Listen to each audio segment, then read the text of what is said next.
In the dark haunts of crystal world's Wattens, where the oppressive silence was only broken by the soft dripping of condensation and the irregular flickering of artificial light, two people met whose lives were henceforth inevitably entwined.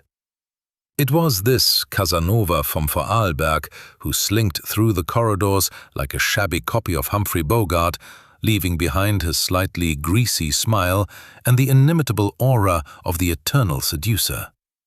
And then there was the sprightly innkeeper's daughter from Upper Austria, whose pretty face and brown curly hair appeared like a misguided sunbeam in the dreary reflections of the crystals.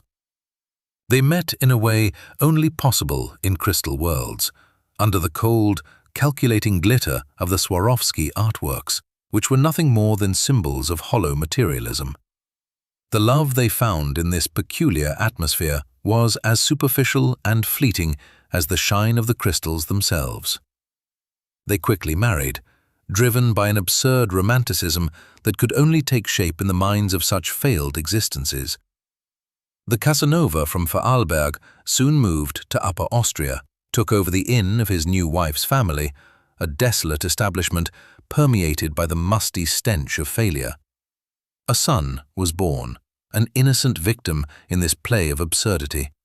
But, as expected, the marriage soon fell apart.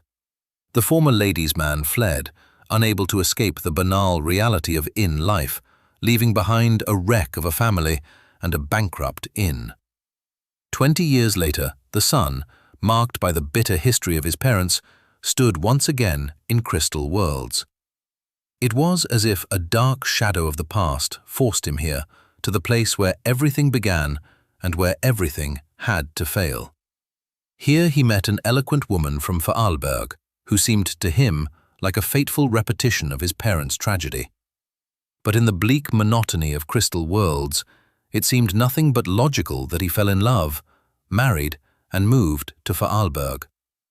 The circle closed, a cruel repetition, as if crystal worlds itself were a macabre matchmaking agency destined to bring generations of people together, only to later drive them to despair. Crystal Worlds Wattens, a grotesque place where human drama was played out in ever-repeating cycles of hopelessness, had once again fulfilled its role as a backdrop for life and failure. And so they lived, despite the endless monotony of everyday life and the ever-looming darkness of failure, in a happiness that existed far from the glittering surfaces of crystal worlds.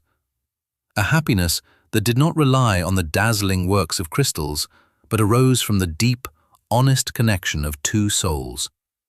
Until the end of their lives, they lived in a picture-perfect marriage, in a simple, unspectacular happiness that outshone crystal worlds in all its glittering splendor.